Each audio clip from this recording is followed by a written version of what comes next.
என்ன காலகட்டத்தில் இருக்கோம்னா நான் இளைஞர்கள் பார்த்து கேட்கிறேன். நம்ம ஒரே ஒரு அறுவரையோட தற்குறிகள் சொல்லிட்டு ஒரு பிற்படுத்தப்பட்ட ஒடுக்கப்பட்ட பட்டின இளைஞர்களை நம்ம விமர்சனம் செஞ்சுட்டு இருக்கோம். அது தவறான அப்ரோச். நம்ம அவங்க கிட்ட பேசல, நம்ம கிட்ட பேசாம போறது நம்மளோட தப்பு. நம்மளோட கல்லூரி ஆசிரியர்கள் பேசல, நம்மளோட பள்ளிக்கூட ஆசிரியர்கள் சமூக நீதி அரசியல் அவங்களுக்கு சொல்லி கொடுக்கல, நம்ம பேசல. ஏன்னா அவன் மொழி நமக்கு தெரியல. நம்ம உரையாட ஆரம்பித்தோம்னா அவனை கன்வின்ஸ் பண்ணலாம், பேசலாம். அந்த தலைமைகள் ஒரு சுயநல போக போறாங்க. ஆனா அங்க இருக்க பசங்க ரசிகர் கூட்டம் தான்.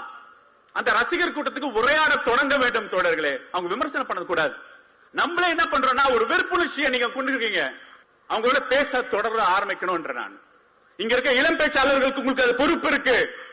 200 இளம் பேச்சாளர்களே உங்களுக்கு அந்த பொறுப்பு இருக்கு. அதுக்கு தான் இளைஞரணி செயலாளர் சொல்றாரு, போய் பேசுங்க. தமிழ்நாட்டில் உண்மையோட சமூக நீதி வரலாறு போய் பேசுங்க. அவங்க ஜென்செட் மொழியில பேசுங்க. எங்க பெருசுங்களுக்கு அது பேச தெரியாதுன்னு உங்களை தயார்படுத்திருக்காரு. அப்ப நீங்க போய் என்கேஜ் பண்ணுங்க. அடிபடுவான், உண்மை நிலவரம் புரியும், வறுமை அவனுக்கு தெரியும், போலியான தலைவரை பத்தி உணர்வான். அவனை கைப்பற்றுங்க. அவன் நம்ம பசங்க.